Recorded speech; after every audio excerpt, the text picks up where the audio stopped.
Welcome back to CEC Gurukul lectures, and we were talking today about multiple sequence alignment. So before we begin to this section, let's have a quick recap. What we talked in the previous section is that we learned that MSA is collection of 3 or more proteins or nucleic acid sequences that are aligned maybe partially or completely. And we learned that MSA is very important for characterizing protein families and for protein prediction of secondary and tertiary structures, and also they are very important if you want to construct phylogenetic trees. We'll be doing this in the next lecture tomorrow, but they are very important for homology determination. So MSA has lots of very popular softwares, but of them the most popular software is Clustal W, which now is replaced by Clustal Omega. And we in the previous section we had run both of the softwares with 2 data sets. One was 5 distantly related species and the other data set was 5 closely related globins, and I explained you why did we choose globin for these studies. So Clustal works on progressive alignment, and progressive alignments are made by starting with 2 most closely related sequences and then add the next closest sequences to this and continue till all the sequences are added to the multiple sequence alignment. And we also learnt that Clustal Omega outperformed the Clustal W algorithms in a way that the completion time and quality of the alignment was better with Clustal Omega. So back to the learning objectives which we wanted to learn. See, in this section our objective is to learn several alternative programs like Muscle, ProbCons or T-Coffee, MAFT, and we try to decide that on which methods these softwares are based on, and how would we decide that which is best for you, meaning for our requirement which software should we decide. So let's consider an example, and I'm using 5 softwares, 5 prominent softwares. One is Clustal Omega, one is Praline, one is Muscle, ProbCons and T-Coffee. So I have same sequence, globin sequence. I will be running this through 5 different softwares, and these are the names of these 5 different softwares. And each of these programs have different method. We'll talk about that after we run these sequences. And each program has their unique strengths, meaning they are different in the methods and they have unique strengths. So we'll use the same protein, beta globin protein, and I told you already that it's a 146 amino acid subunit, and this is very important. It has a histidine molecule which we are tracking, conserved histidine residue, and this is the sequence where I had highlighted the red histidine of our interest as a red. So let's see what happens when we run them in different programs.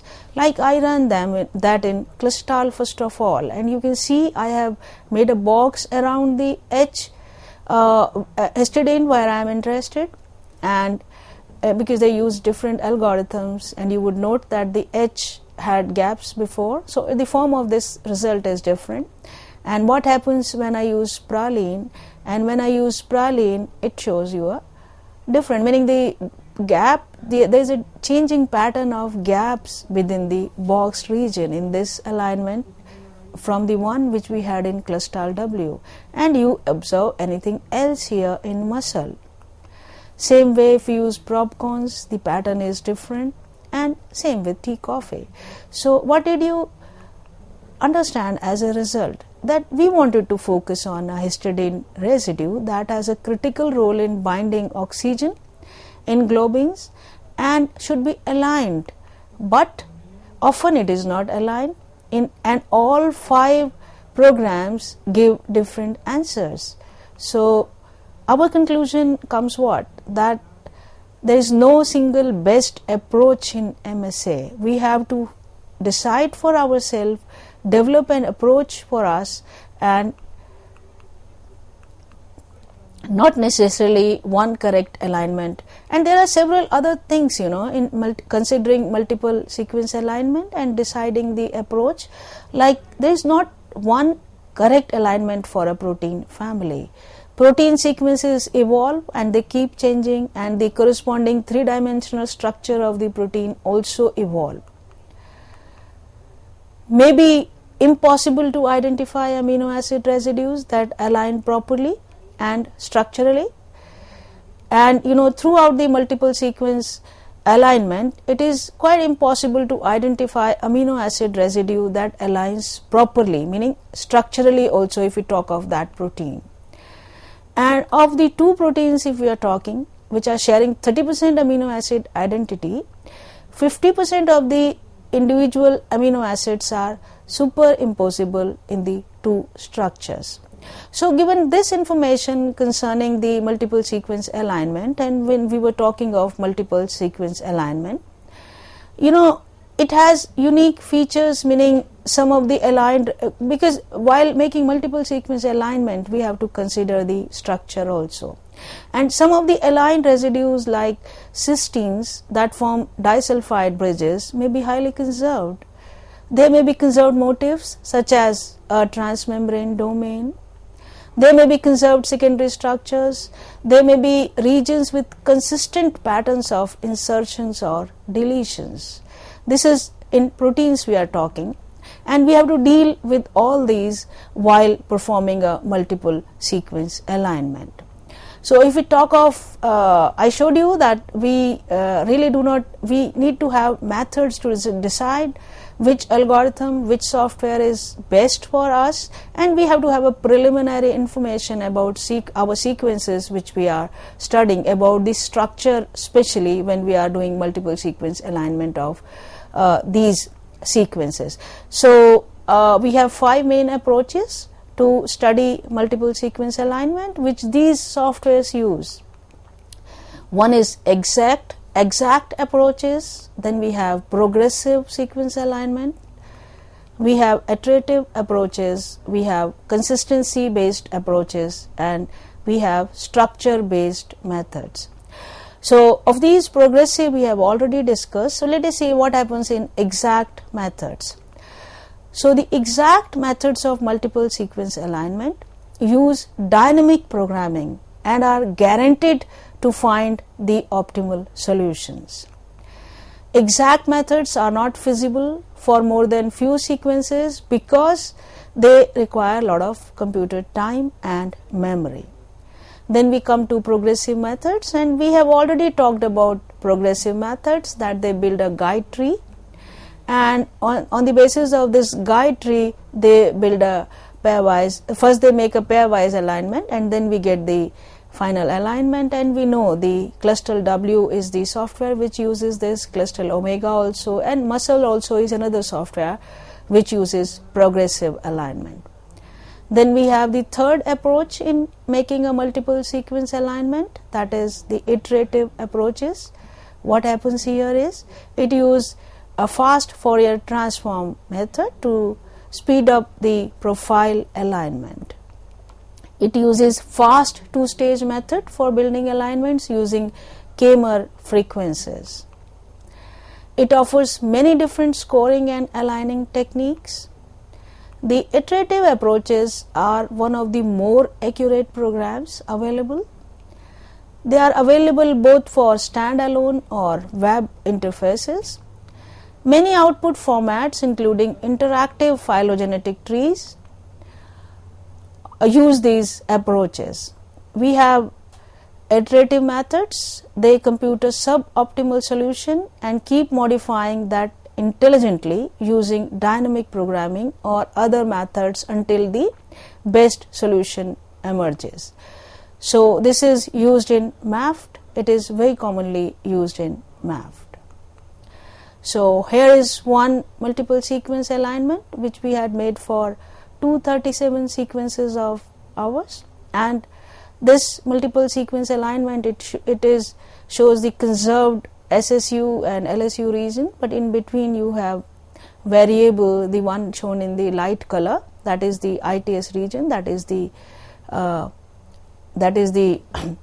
variable region, and the bootstrap used here is 1000. So it was done 1000 times again. So this is done with MAFT, and then that's a web view of MAFT. And if you look into the details of MAFT, you would realize that you have about 1000 advanced settings which you could use for your purpose.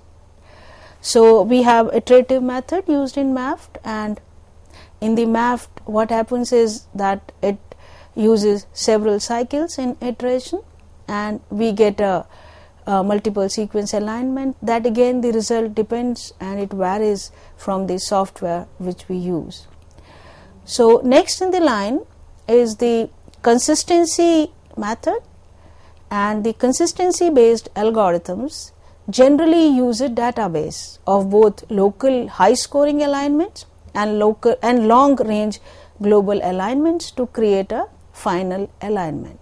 So they use a database, that is why they are very powerful, they are very fast and very accurate methods of making alignment, and the software which is using this is tCoffee.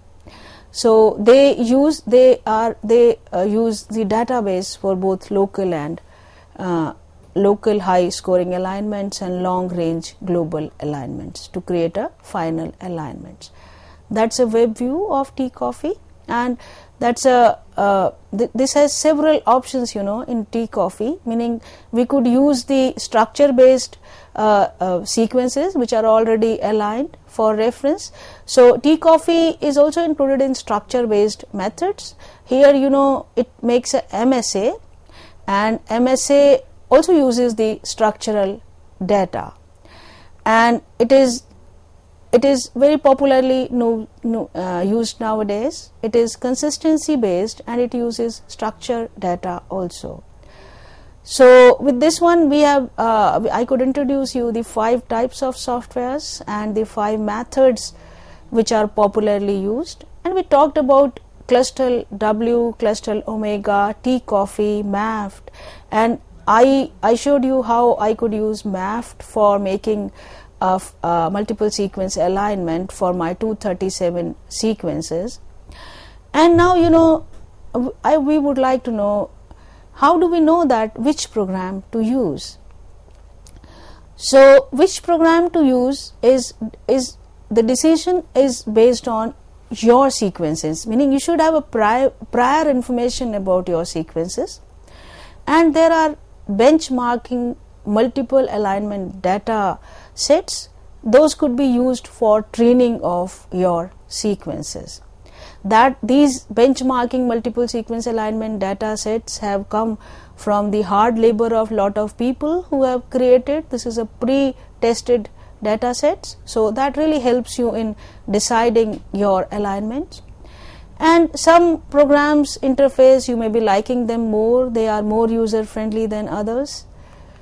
Then most of the program, however, are very good, and it all depends on your preference. But it is always good to know the 3D structure of your protein if you know that already, and use this to help you to judge your alignments. For example, in Espresso at tCoffee, that's in the tCoffee, that's an application included, and what it does is the strategy for assessment of alternative multiple sequence alignment algorithm is to create or obtain a database of protein sequences for which 3D structure is known. Thus, we can define true homologue using the structural criteria. So that is why this is quite interesting to work with this one. And what it does is it tries making a multiple sequence alignment using different sets of proteins, very related, very distant, few gaps, and with many gaps, insertions, outliers, etc., and then compare the answer. So this is another thing which I wanted to show you. And before this one, I just go back to tCoffee, and we talked about Espresso, and Espresso is really interesting to work with. It gives you lots of information if you try online, and then you can compare different answers. So Espresso is quite interesting to work with. So we also can use the database of already done alignments, meaning we have PFAM database. What it has is, it has the alignments available for already stored sequences, meaning the alignments which have been run have been stored. So when we are deciding for our sequences, if we have a look at the already run alignments, that really is going to help us in deciding which software to use, and we should also consider the structure of our sequences before running the alignments.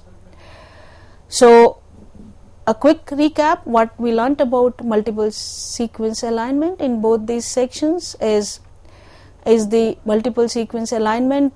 We talk of 3 or more sequences here, which could be nucleic acid or proteins, and it is multiple sequence alignment is very important if we consider the protein family, if we have to decide for protein families, or if we are talking about the secondary and tertiary structure of a protein, and especially if we are going to build a phylogenetic tree, meaning in the next lecture tomorrow we'll be building a phylogenetic tree for these sequences which we have used globin sequences here, and then we would know what are the different methods for building a phylogenetic tree, and how this MSA, the conserved regions in MSA and the variable regions in this MSA are very important for building this phylogenetic tree. So we also studied lots of softwares, many softwares. I said Clistal W and Clistal Omega. We compared them with 2 data sets, closely related species and distantly related species, and we learned that when we are making multiple sequence alignment and our interest lies in few particular residues, we should use distantly related species, because closely related species are not going to allow us to distinguish and spot the dissimilarity, right? And we also learnt about other softwares, and before the other softwares they use different methods, but Clistal W and Clistal Omega, they use progressive clustering, progressive alignment methods. And what we do in progressive alignment, we start making with 2 most closely related sequences, then we add the next closest sequence, and then we continue until all the sequences are aligned in MSA. We also learnt that in terms of time, the running time and the computer memory required for running a MSA is quite an important character for deciding which software to use, which method to use. And Clistal Omega outperforms there, not only in terms of completion time, but the alignment quality was also better with Clistal Omega. So we tried aligning 5 globin sequences with Clistal Omega, praline, mussel, propcons and tea coffee, and our interest was in one histidine residue, and this histidine residue we observed that in a particular frame with 5 different softwares they gave us different results, and it was not same for all 5, and the gaps inserted were different in different softwares, and meaning we really cannot decide, and because of that we had to go to the different other methods, like we first learned the different methods which are used in these softwares, and then we learned what is the importance of benchmarking data in deciding which software to use, because the benchmarking data is created by hard labor of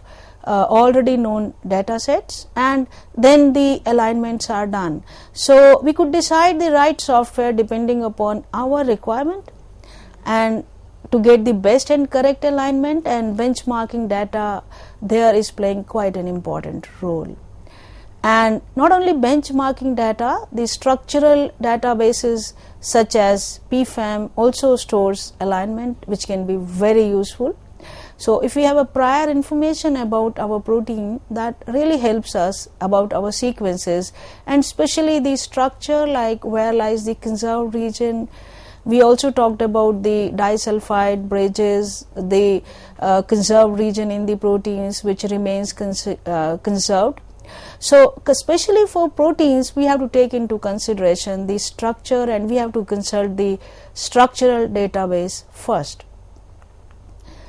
Then we also learned that MSA is very important for drawing phylogenetic trees, and the phylogenetic trees we will be learning them tomorrow in the next class. And before learning about the phylogenetic trees, we must have a clear thing about the correct MSA, because if your MSA is not right, it will be leading to a wrong phylogenetic tree. Like for making the phylogenetic tree, we will be using again the globin sequences, and we will be using the few virus HIV sequences, and we will see how a difference in the program, or if the alignment is not right, how it leads to wrong conclusions about the sequences. So we would learn that while making the phylogenetic tree, that MSA is very important for drawing a phylogenetic tree. So coming to the bibliography which you could refer for studying multiple sequence alignments, we have a first book, that is Basic Bioinformatics, written by me. I wrote this in 2009, and all the examples which I cited here, I have many of them, I have taken it from there. Then there is one book, Introduction to Bioinformatics by Mount. That book is the basic fundamental bioinformatics books, which is most referred, and you could refer that as a reference book for your studies, and it has highlighted all the concepts of multiple sequence alignment in a very nice way. We have another book, that is Bioinformatics Sequences and Genome Analysis, that also describes the multiple sequence alignment in a very exhaustive manner. So if you want to go into the details of multiple sequence alignments, which I might have to skip because of time limitations, you could study this from this book, Bioinformatics Sequence Alignment and Genome Analysis.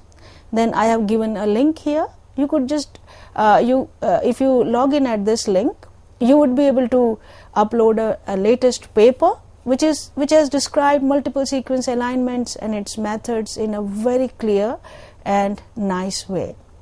So if you still feel some problems while studying multiple sequence alignment or applying those to your sequences, you could always contact us.